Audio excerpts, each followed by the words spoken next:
What's going on, guys? Motonosity here, back with another first ride. Finally, it's been a long time, but this is the 2017 Honda CBR1000RR, not the super fancy SPRRRR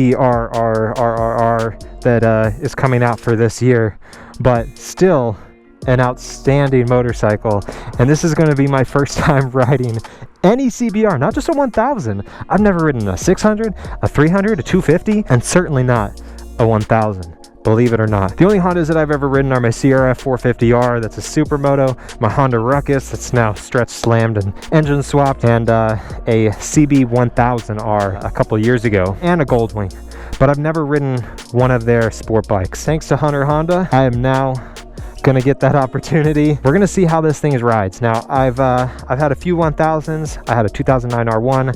I now have a 2020 S1000RR and a 2020 R1. I've also ridden a Ducati 1299, an H2, but I think those are all the 1000s that I've ridden before. It doesn't have any sort of quick shifter, which is gonna be new to me. Not completely new. Obviously, I've ridden bikes without quick shifters, but all the sport bikes that I've owned for, past 3 years have had quick shifters. Let's go ahead and see how this bike sounds.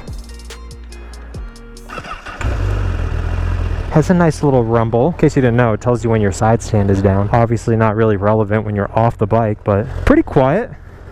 See how the stock exhaust sounds.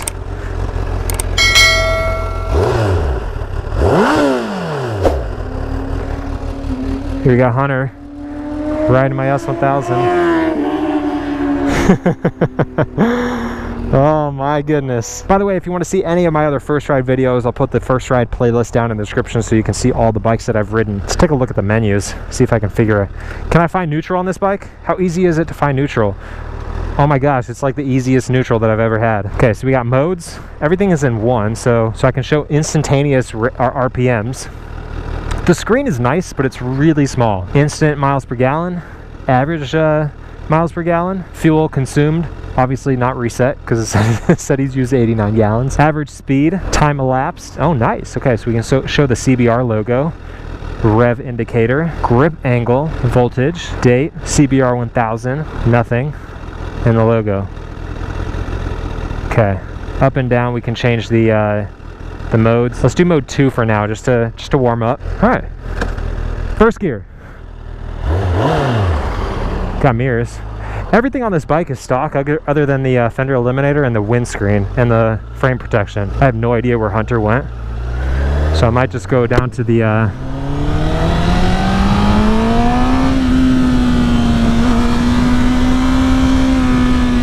Ooh, okay.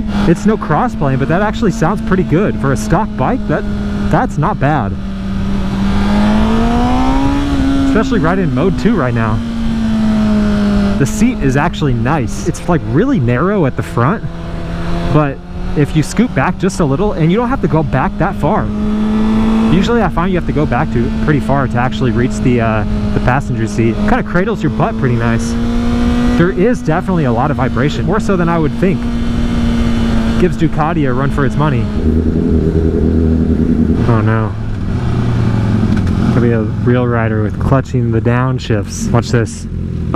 Nope, not neutral. Neutral, boom. The throttle is, yeah, it's definitely not electronic. You turn a little bit and it's hesitant before it actually engages there. Both my S1000 and my R1 have electronic throttles, and it is a game changer. Once you ride a bike with electronic throttle, I mean, I'm sure there's people out there who will scoff at it, but it is so nice. It's just so precise. There's a lot of like body rocking on this front to back. I assume some of that has to do with the engine braking. I did move it to back to the user 1 mode where he has everything set to a 1, but I still could go for less engine braking because when you come off the throttle, it's like even the most slight movements, it's very, very twitchy, more so than it needs to be. Like you ride a 600 and that's twitchy just because it's a 600.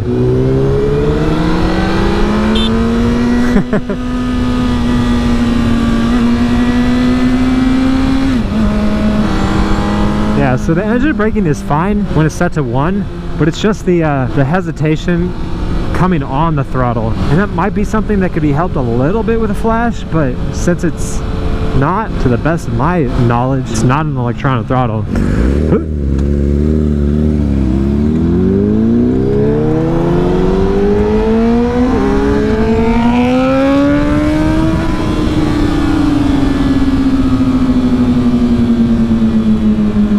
the harmonics of the two bikes. I'm trying to gauge how heavy the bike is. I would say it's probably marginally heavier than my R1, not as light as my S1000, and not as heavy as the old R1. All right, stop for some water and then we'll hit up the hill country.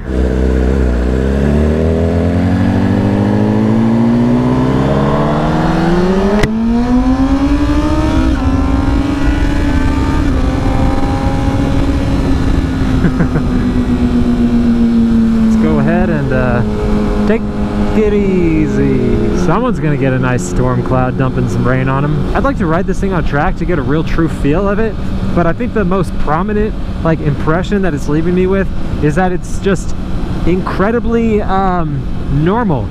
There's nothing about it that screams wild. Nothing is crazy about it. You know, the exhaust is relatively tame. The engine itself isn't some wild screaming engine like the Ducati or the Crossplane. Even the looks of it, nothing super crazy. It's just a very straightforward sport bike.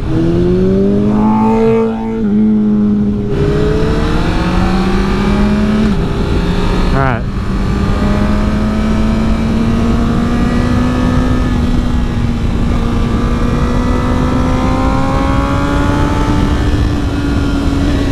Other than that throttle, it's a very solid feeling bike.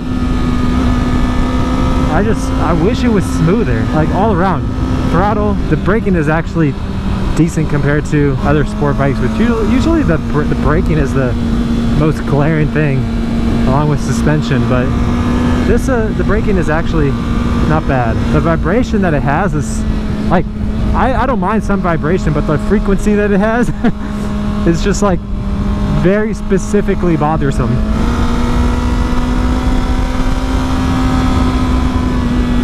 And even though it's not super light, and again, I'm talking marginal levels here, its lean-in is very nice. I know that has a lot to do with the tires that are on it and how old they are, but it feels good. It's very predictable.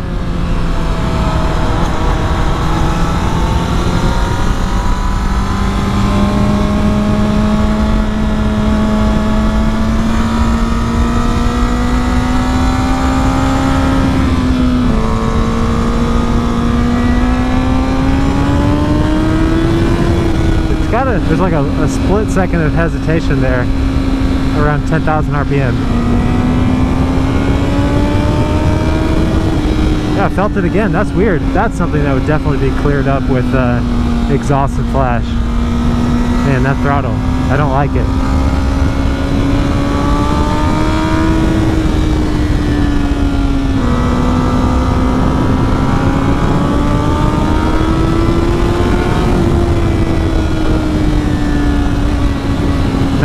We raced this against my R1, and my R1 won, but when you're on these things and you're not comparing them head to head or back to back, they all feel fast. This feels good. Solid acceleration. Let's try these brakes again. Yeah, brakes are pretty good. I'd stiffen up the front suspension though. I think my task now is to get on a ZX10. I've never ridden a ZX10. Ridden an H2, haven't ridden a ZX10. And of course, Gixxer. Never ridden a Gixxer before.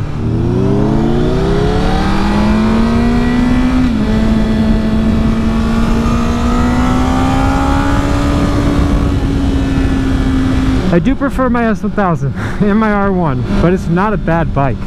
I don't love it as much as other Hondas that I've ridden though. Goldwing, love it. CB1000RR, love it. Ruckus, love it. CRF450, love it. I haven't ridden bikes from other manufacturers in those categories though, but I've got lots of experience on sport bikes, so it's easy for me to compare this bike against others. I think that kind of matches up what I would expect from Honda though. Predictable, nothing flashy, a good bike. Not the best in my opinion.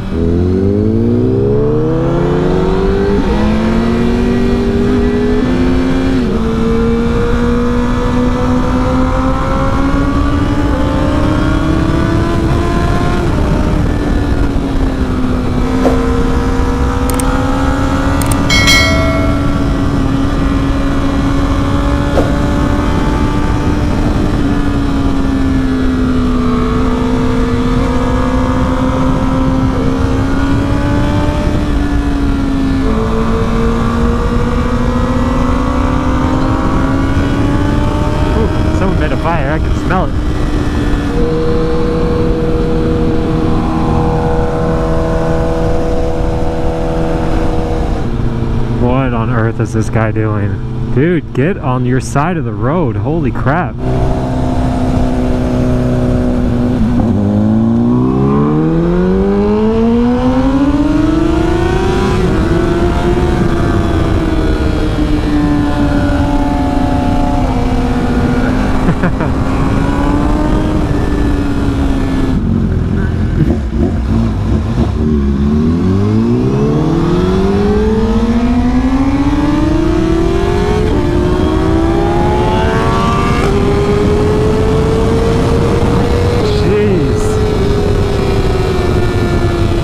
Man, does my bike scream. Well guys, that's been my ride on the 2017 Honda CBR1000RR.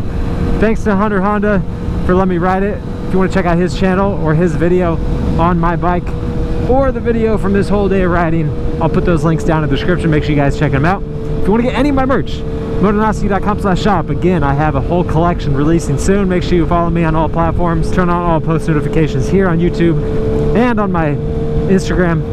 Sign up for my newsletter so you guys get notified when that stuff goes live immediately. You guys have been awesome. I've been Motonosity. Remember, life's better with horsepower. Keep life lived. And I will see you guys in the next video. I commented on the fact that the front of the seat felt so narrow. Yep. When you look at it, this is like a rectangle in comparison to this. I was going to say the front of your seat felt so wide.